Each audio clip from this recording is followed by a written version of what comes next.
Hey guys, welcome back to my channel. It's me, Kat, and today I have it's not a tag video. My friend Space Case Beauty the other day did a video of palettes that if they disappeared from her collection, she wouldn't care or wouldn't even notice, I think. Or, well, basically the gist is if these palettes disappeared from her collection, she really wouldn't give a shit if they disappeared. And I wrote in the comment section that I had some palettes that I totally felt the same way about, and she said you should do a video about it. So I am doing a video for it. So I'm gonna link her channel down below and the video that she did. She's my friend here on YouTube. She's really cool, and she does a lot of drugstore reviews, and I love drugstore makeup, so I think that's how I found her. Or yeah, I think I found her through some drugstore review, but she's really cool. I'll leave her channel linked down below or in the cards, and the video that she did. But yeah, this video is inspired by her video, so let's jump into the palettes that I have, that if they disappeared from my collection, I wouldn't even notice or care. So let's get into it. Most of them are high-end. I think I have one drugstore palette, and they're all eyeshadow palettes. So the first palettes, they come in a series, are the Naked 1 and 2. When they first came out, yeah, they were like original and kind of, there weren't, a ton of these neutral eyeshadow palettes out, but now everyone and their grandmother has one, and I don't know, I just don't feel like these colors inspire me. Some of the shimmers are nice, and even the quality isn't the same as like regular Urban Decay eyeshadows. This is the Naked 1. And then the Naked 2 is more cool-toned neutrals, and that's what it looks like. And I just have other neutral palettes that I like better, and the formula isn't that great for the for Urban Decay. And if I mention a palette that you love, that's awesome. This isn't anything against you. It's just my personal opinion. So if you love these palettes, that's great. I wish I still loved them, but unfortunately, the flame is gone. They've been thrown to the curb, and we're not even in friend zone status anymore. So the next palette is this is from Makeup Revolution. It's the Chocolate Vice chocolate bar palette, and this is what it looks like. It's all black with the chocolate and then the chocolate melting. I got this because when I looked at the picture, it looked like there was going to be a bunch of bright peach colors and like cool tones in here, which I really would have liked. It's not horrible, but the peachy shades aren't as intense as I would like. You kind of have to build them up, and they do repeat a lot of the shimmers and the matte shades. I wish they would have put a few more peachy colors in, and yeah, made the colors a little bit more brighter, because I do have other Makeup Revolution chocolate bar palettes, and I like those a lot more. I have the Rose Gold chocolate bar palette. I have excuse me, I have the chocolate mint palette, and the lavender chocolate palette bar, and I really like those, and I'll show those in an upcoming video because they are dupes for controversial palettes, so that will be coming up in another video. So, but I got this on sale for $6, so it doesn't really bother me that much, and I couldn't return it because it was on clearance, so not the end of the world that I'm stuck with it, but I wish that they could have, you know, made the colors just a little more brighter. The next palette I have, this is a drugstore palette. It's from L'Oreal. It's the La Palette Nude. I have, I couldn't find the first one. I want to lump both of those in this category. I don't know, I'm not a fan of the formula. The shimmers don't really show up. They're more kind of like satins, I feel like. Those are two of the shimmers, and let me swatch them.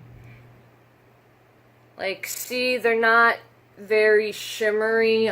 I guess I'm used to more of those foiled shadows, but yeah, this palette is just too subtle, and again, it's just like a plain neutral palette. Really not a fan of all neutral palettes. I prefer color. I just ordered, I have the Nude Juvia's Place Afrique palette coming. I have 3 palettes on pre-order from Blush Tribe. I have the Hasina 2 palettes on pre-order. I have the Blossom palette on pre-order, and what's the other palette? I forget the name of it off the top of my head, but I have that on pre-order. So, yeah, I'm just at this stage of my makeup game. I'm really about, like, the bright, colorful palettes, and if they have a pop of neutral, I prefer those kind of like, ColourPop palettes. I like how ColourPop palettes and, like, let me show you.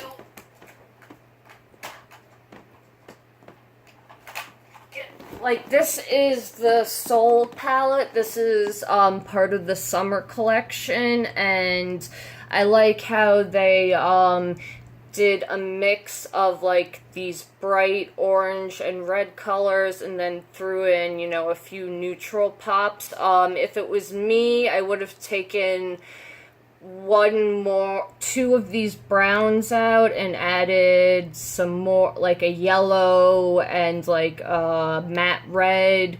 That's what I would have done, but most ColourPop palettes, they're color palettes with a pop of neutral, and Juvia's Place palettes are like that. I prefer a palette that's kind of like that.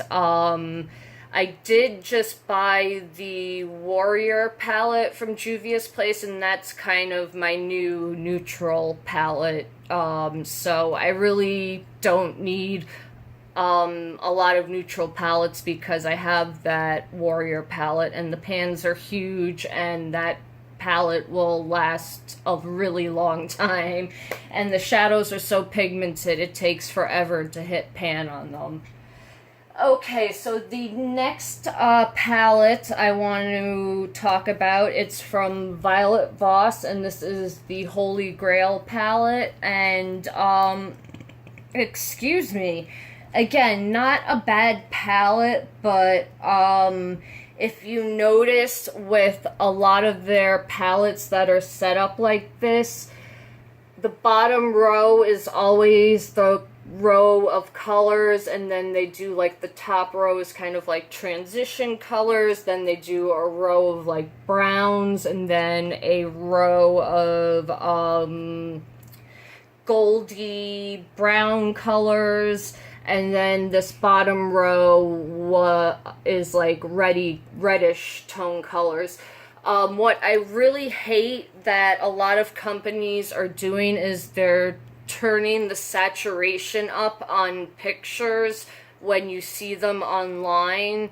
And even like when they have it up on Sephora and stuff, they do that. So you think the palette is going to look one way, and then when people swatch it, they do the same thing. They have either their lights on it that changes the color, or they're manipulating the color somehow. So you think the palette looks one way, and then when you get it, it looks completely different, or only one of the colors looks like what you think you're gonna get, and then the rest of the colors look completely different because they have been digitally manipulated, or somehow with lighting they've been manipulated, and that really annoys me because you can't see the true color of the palette. This palette isn't bad at all, but you know, they could have gotten rid of these, like, they're brown, like these brown shades, and put like a matte red, and then like another shimmery red, and maybe like a terracotta matte. Like, they could have done what the picture actually looks like. So I don't understand why they have to do that. So you think you're getting one palette, and then when it shows up, it looks completely different. Like, if all, like this wine and dine color, it did look different on the picture, but I do like this. And I thought the bottom colors were all going to be kind of in this reddish family, not like brown browns like these last two colors. So this is more of like a supplementary palette for me. I wish, like I said, it looked like what I thought it was going to be online. So just a thing to kind of watch out for when you're buying a palette. Try to go and look at it in store to see, have the colors been manipulated with some, like, in any way. I try to do that when I'm not sure about a palette.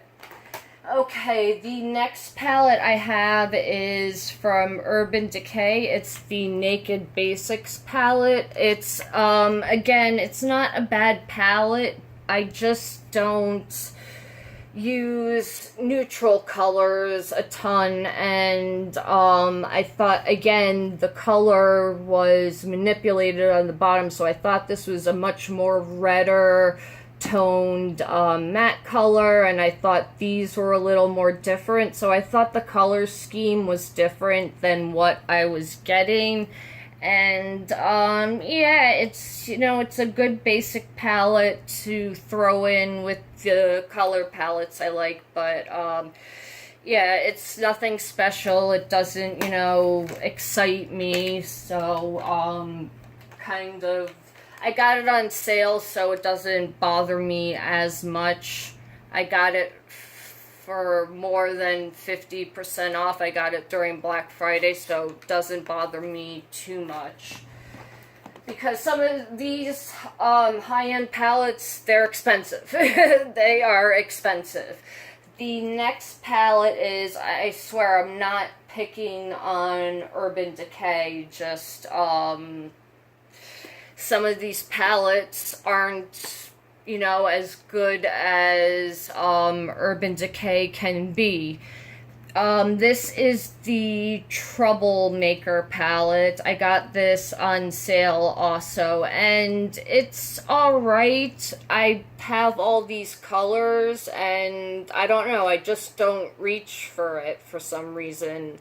I like this matte red, I like this green, and this metallic red's really, I mean, these colors are nice, and they actually, you know, I didn't get a switcheroo with it.